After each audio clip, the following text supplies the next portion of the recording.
Okay. So I really wish this was game week. Seems like we've been practicing for a month and we almost have been. It just makes sense to me that there's actually some talk out there that I think the schools and NCAA and all the rest of them will kind of revisit here this offseason. I don't know why the first game couldn't be this weekend. Shoot, by the time we play our first game, all the NFL games or all the preseason games are going to be over. Why do they practice for about 10 days and then have a preseason game?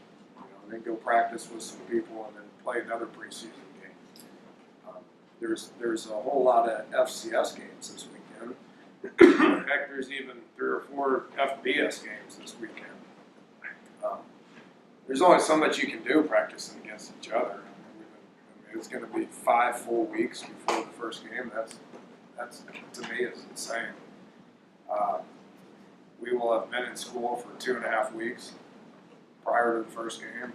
That don't make much sense. I don't know. I just don't understand what's so special about that same weekend. I don't think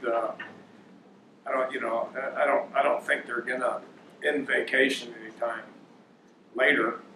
They're going to have the media days when they have the media days, and then approximately a week, 10 days after that, get a report to camp.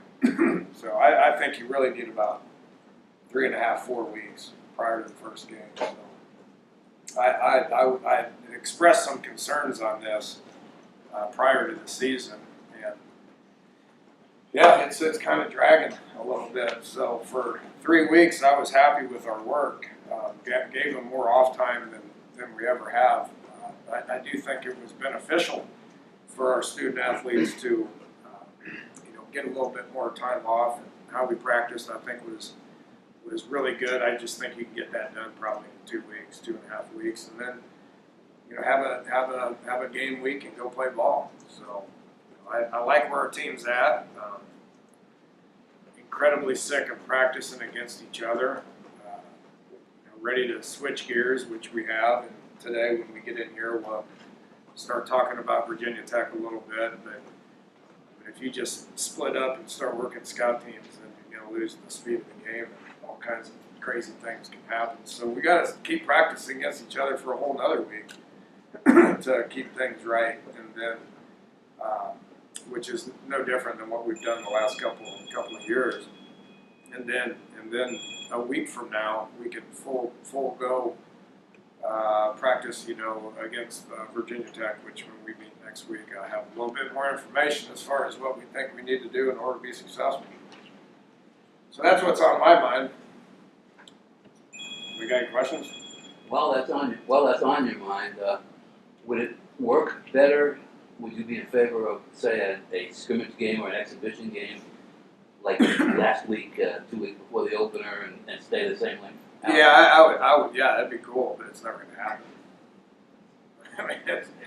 I went down to the Texans and Patriots last week, first day of school on Wednesday. That was our players' day off, so I shot down there for a day and watched them practice against each other. That's the first time I've seen an NFL practice like that. I've been to plenty of camps and seen plenty of practices, but I've never seen 2 teams practice against each other. And it's unbelievable how much work you can get done. I mean, right now we can't have a scrimmage where our punt team goes out and goes against the punt return team without calling timeout and putting beanies on and changing jerseys, and then you do it. I mean, it just doesn't flow. You can't get anything done. And those guys sat there for 2 days and scrimmaged against each other and did it the right way. It was fun to watch them practice against each other so professionally and organized and all that. Just work on all these different situations. You can do that if it's 2 teams going against each other that are in 2 different jerseys on 2 different sidelines. You can't do it with a split team. So so either reduce the amount of time to where you're not going stir crazy, or hold a scrimmage. that O'Brien said that to me. He's like, if I ever go back into college, I would campaign for that. I go, you're wasting your time because I know it. So he's probably not coming back to college. So as you get to this point, concerns with your team, things you like, things you are worried about as you get into game preparation? Yeah, I don't know. You're not going to know the answers to that. When you would if you scrimmaged somebody, you would if you played a preseason game. It gets to a point where, and it does for everybody. I mean, Virginia Tech is probably at the very same spot that we are. When it gets to you go against each other for 2-3 weeks, and you really don't know until you get out there and you play against somebody else. So, like I said, 5 weeks is to me just it's way too long, and it's dragging on, and we're not going to have answers for another 2 weeks. We'll have answers here 13 days from now when we sit here on on Monday and evaluate the video and see what it looks like. I'll tell you 2 weeks from today. How about, Or you tell me. hey, how about the health of the team and is Winfield back? Or? Yeah. I don't think he's going to practice today, but he's fine. He's going to be fine. I'm expecting to get him back here in a couple of days. The two long-term guys are still the two long-term guys. Marvin's progressing nicely. He should be fine. Corey's progressing nicely. He should be fine. David Long and Butchie Gross are the only two long-term guys that right now are out. Coach, can you just talk about the progression of your wide receivers and like the role that Karan White's going to take on this season with several receivers that are now gone?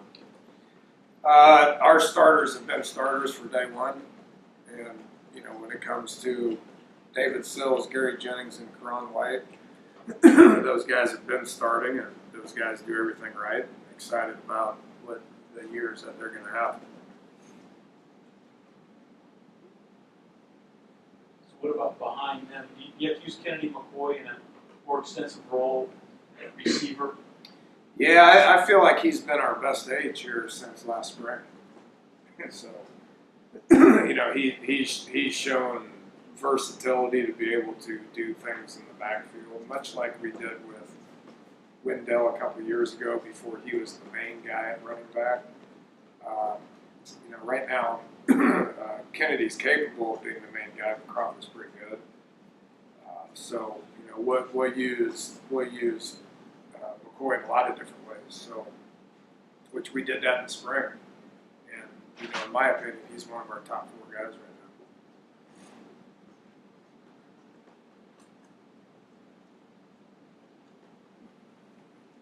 And you speak to how we're seeing in the leadership that you provide you, especially. He seems like the vocal defensive leader for you. Is that accurate? Yeah, he comes in and runs our staff meetings every now and then too. He's been around here for quite a while. He's a really smart kid. We've talked a lot about transfers and why it's important. Transfers are important for this program, but having 5th-year seniors like him and Eli that understand how things have worked and logged a whole lot of days since they first got here is something that's always going to be important in this program. So he does. He likes to talk, but he can back it up with his play, and he can back it up with what comes out of his mouth as well. He's a really bright kid. Some of the kids have left or whatever, but have you added any scholarships to players that have been here? Yeah, we put Shane Commodore on the other day. He's 5th-year senior that obviously has played some, but his GPA is really good as well. Alex Maranko as well, who's a junior college guy from hadn't really played a whole lot, but his GPA is out of sight, his work ethic's out of sight. So those 2 guys have been put on deservingly so. Have you noticed any of the backup receivers step up and emerge yet? Nope.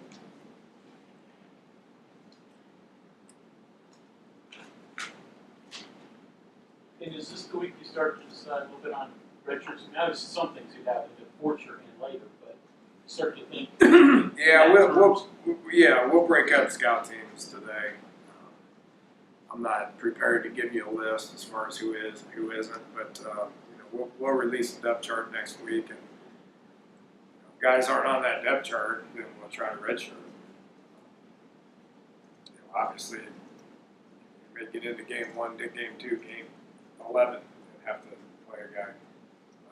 But we'll break up scout teams today, and if we think guys are redshirting, then they'll obviously be on there. And the polls seem to have, polls and probably the guys that consider themselves experts seem to have Oklahoma and Oklahoma State top 10. And, Talk about the AP. them and others. Them and others. Then they have 4 teams, Kansas State, Texas, and the other one is TCU. Virtually the same team. Right. Do you see it like that? And is there, what does it take to break out of that pack and become one? Yeah, I mean, based on what Oklahoma State's done the last couple of years, that's who I put there. I mean, they both looked really good in their bowl games last year. They finished the season strong.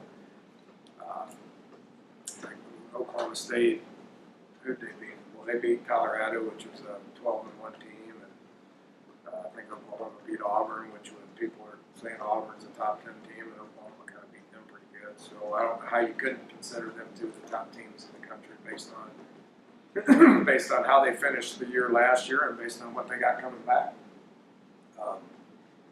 You want people to talk about you like that, then we needed to win our bowl game and have more returning starters come back. So I think both those teams are in a good spot right now. Who the next guys in the conversation? I mean, who ends up developing and all that? That's why you play the games. See what happens. Maybe not to harp on receivers, but you seem like you feel pretty good that David or Gary could play outside as well as inside. Is that a solving them to decide? Yeah, I mean, they both have. David started against Arizona State, outside receiver. Gary played outside receiver all last year. We didn't move him inside until spring, I guess. So those guys are tough. They're smart. They're competitive. It means a lot to them. They practice hard. They play hard. They've developed. They're smart. They've earned the right to be our starters, and I'm expecting big years of those guys. Anything pass pro wise that's jumping out at you about the offensive line, communication? I've been happy with their progression. It's still the same concern. Depth is the problem right now. We just got a lot of young guys that are the backups. But the continuity I see improving. I think Matt Jones has done a good job at center, and got some older guys around him. So I think they've been improving.